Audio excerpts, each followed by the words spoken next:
നാളുകളായി കാത്തിരുന്ന മഹീന്ദ്രയുടെ BE6e, XEV, 9e എന്നീ ഇലക്ട്രിക് SUVകളാണ് സോഷ്യൽ മീഡിയയിൽ ഇപ്പോൾ ട്രെൻഡിങ്. കഴിഞ്ഞ ദിവസമാണ് ഈ രണ്ട് മോഡലുകളും അവതരിപ്പിച്ചത്. രണ്ട് SUVകളും മഹീന്ദ്രയ്ക്ക് വളരെയധികം പ്രതീക്ഷ നൽകുന്ന മോഡലുകളാണ് എന്നത് എടുത്തു പറയേണ്ട കാര്യമില്ല. ടാറ്റ കർവ് EVയുമായാണ് BE6e എന്ന മോഡൽ നേരിട്ട് മത്സരിക്കുക. അളവിന്റെ കാര്യത്തിലും പ്രാരംഭ വിലയിലും BE6eയും കർവ് EVയും ഇഞ്ചോടിഞ്ചാണ്. ക്രെറ്റ സെഗ്മെന്റിലാണ് കർവ് EVയും BE6e EVയും അവതരിപ്പിച്ചിരിക്കുന്നത്.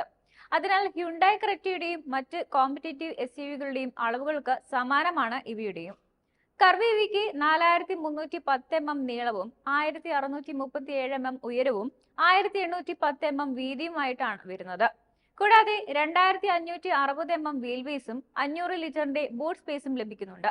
ഇവ രണ്ടും താരതമ്യപ്പെടുത്തുമ്പോൾ BE6eക്ക് 4371 mm നീളവും 1627 mm ഉയരവും 1907 mm വീതിയുമാണ് ലഭിക്കുന്നത്. 2775 mm വീൽ ബേസും ഇതിനുണ്ട്. എന്നിരുന്നാലും താരതമ്യേന ചെറിയ 455 ലിറ്റർ ബൂട്ട് സ്പേസ് ആണ് ഇതിൽ വരുന്നത്. മൊത്തത്തിൽ BE6eക്ക് ടാറ്റ കർവ് EVയേക്കാൾ കൂടുതൽ വിശാലവും നീളമുള്ളതുമായ വീൽ ബേസും ലഭിക്കുന്നുണ്ട്. രണ്ട് SUVകളുടെയും പവർ ട്രെയിനിൽ കാര്യമായ വ്യത്യാസങ്ങളുമുണ്ട്. കർവ് EV 45 kWh, 55 kWh എന്നീ രണ്ട് ബാറ്ററി പാക്ക് ഓപ്ഷനുകളിലാണ് ടാറ്റ വാഗ്ദാനം ചെയ്യുന്നത്. ഇവയിൽ 45 kWh ബാറ്ററി പാക്ക് 148 bhp പവറും 215 Nm ടോർക്കും ഉൽപ്പാദിപ്പിക്കുന്ന ഇലക്ട്രിക് മോട്ടോറുകൾക്കൊപ്പം 502 km റേഞ്ച് അവകാശപ്പെടുന്നു. മറുവശത്ത് 55 kWh ബാറ്ററി പാക്കുകൾക്ക് 165 bhp പവറും 215 Nm ടോർക്കും ഉൽപ്പാദിപ്പിക്കുന്ന ഇലക്ട്രിക് മോട്ടോറുകൾ 585 km ഡ്രൈവിംഗ് റേഞ്ച് ആണ് അവകാശപ്പെടുന്നത്. വലിയ ബാറ്ററി പാക്ക് ഉപയോഗിച്ച് ടാറ്റ കർവ് EVക്ക് ഏകദേശം 8.0 സെക്കൻഡിനുള്ളിൽ 0-ൽ നിന്ന് 100 km വേഗത കൈവരിക്കാൻ സാധിക്കും. കർവ് EVയുമായി താരതമ്യപ്പെടുത്തുമ്പോൾ BE6eക്ക് വലിയ ബാറ്ററി പാക്ക് ഓപ്ഷനുകളാണ് ലഭിക്കുന്നത്. ഇതിൽ 59 kWh, 79 kWh യൂണിറ്റുകളാണ് വരുന്നത്.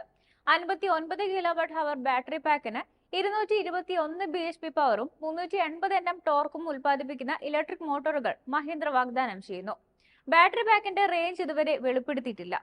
എന്നാൽ 400 കിലോമീറ്ററിലധികം റേഞ്ച് പ്രതീക്ഷിക്കാം. 79 kWhന്റെ വലിയ ബാറ്ററി പാക്ക് മോഡൽ 282 bhp പവറും 380 Nm ഉൽപ്പാദിപ്പിക്കുന്ന ശക്തമായ മോട്ടോറുകളും ഇതിന് ലഭിക്കുന്നു.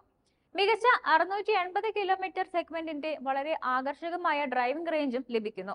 ശക്തമായ ഇലക്ട്രിക് മോട്ടോറുകൾ ഉപയോഗിച്ച് BE6eക്ക് നിശ്ചലാവസ്ഥയിൽ നിന്ന് വെറും 6.7 സെക്കൻഡിനുള്ളിൽ 100 km വേഗത കൈവരിക്കാൻ സാധിക്കും. BE6eയുടെ അടിസ്ഥാന വേരിയന്റിന്റെ വില മഹീന്ദ്ര അടുത്തിടെയാണ് പ്രഖ്യാപിച്ചത്. BE6eയുടെ ബേസ് മോഡലിന് 20.05 ലക്ഷം രൂപയാണ് വില വരുന്നത്. എന്നാൽ കർവ് EV 18.57 ലക്ഷം രൂപയ്ക്കും 23.28 ലക്ഷം രൂപയ്ക്കും ഇടയിലാണ് വിൽപ്പനയ്ക്ക് എത്തുന്നത്. രണ്ട് SUVകളുടെയും പ്രാരംഭ വിലയിൽ ഏകദേശം 1.5 ലക്ഷം രൂപയുടെ വ്യത്യാസമുണ്ട്.